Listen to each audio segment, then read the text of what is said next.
So let's now look at a MATLAB demo of doing multi-class logistic regression, but doing essentially n different or m different binary classifiers, building m different binary classifiers. Okay, so in fact, I've already ran the code. So this is actually the code that we used for MNIST.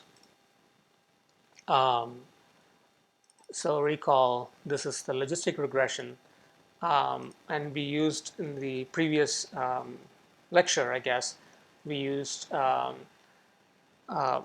logistic regression to classify between 5 and not 5.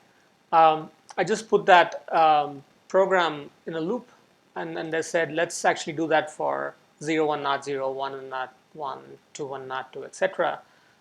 So that we have as many classifiers as there are classes. And then I've basically stored the data in this mat file called run to detect 0, run to detect 1, run to detect 2, and so on. So essentially that B matrix computed for those binary classifiers have been stored in those mat files. And it so happens that the mat files store everything in the workspace. But in any case, we certainly have the B matrix that classifies 0 from not 0, 1 from not 1, and so on. Okay, so once you've gotten all these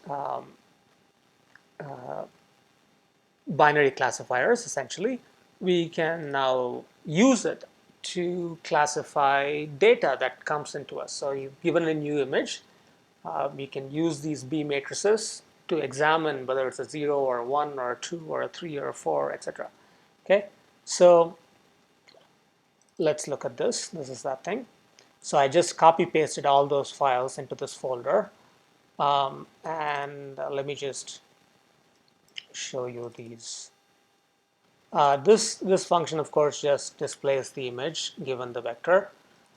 This really is the essentially classifies us between 0, 1, 2, 3, 4, 5, 6, 7, 8, 9. Okay, so let me just walk us through this program.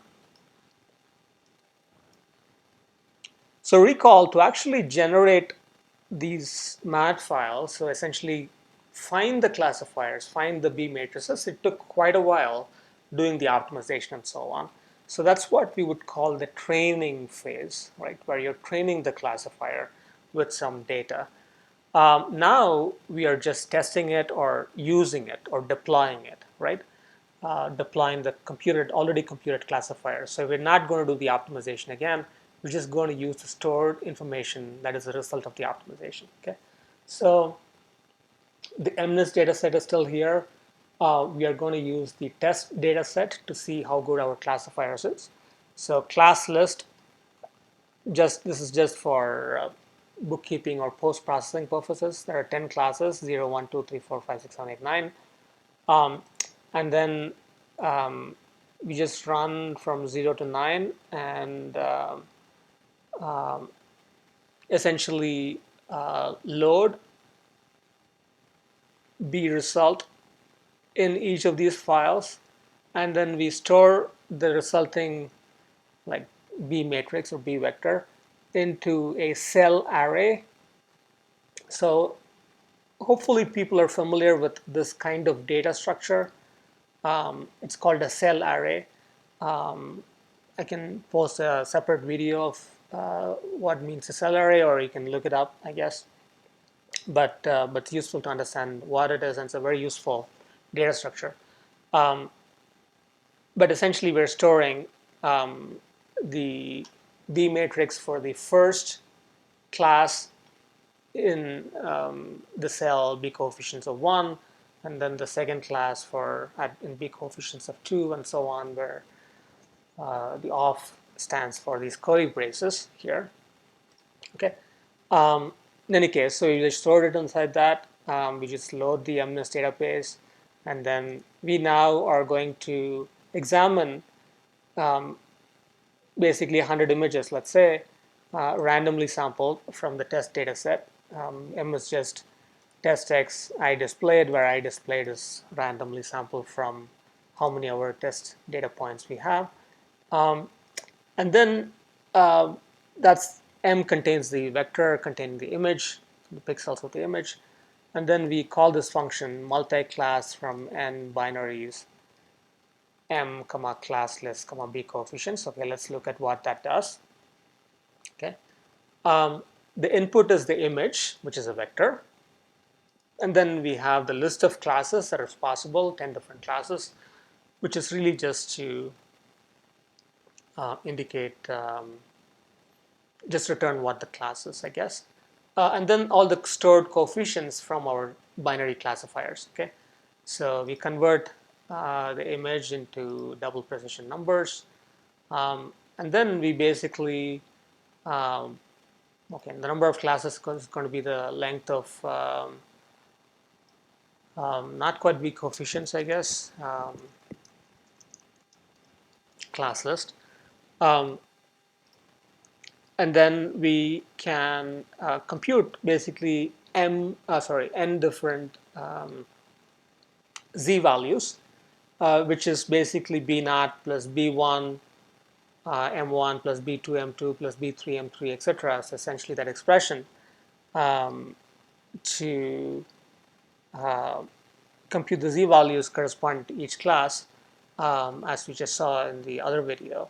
And then the best class, the best guess for which class your image belongs to is basically the one that has the maximum value of z.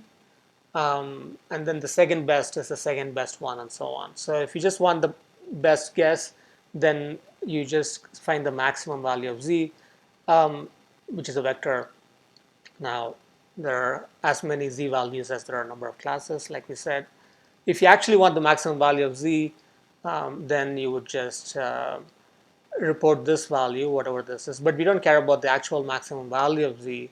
You want to know which index or which class has the maximum value of c. That's given by the second output of this max function. And that's it. So the best class is going to be the class list of the best index, the index that has the maximum value of z. If you want the second best guess as well, you would actually sort the values of z in descending order and store all the indices in the sorted list, and you would pick the second index from the top, I guess, and the class that has the second index, I guess, will be the second best class. Okay, so that's it. We're just going to call multiclass from n binaries, that function, and then that will return what the first guess is and the second guess is, second best guess is. And I'm just going to plot the image and have a title that says our classifier thinks it's whatever the best guess is, and then the second best guess is blah. Okay. And you will see that sometimes, most times, our best guess is the right answer, and then sometimes the second best guess is the right answer. So we'll see if that's true. So let me run this whole code. Oops. My license manager failed, unfortunately.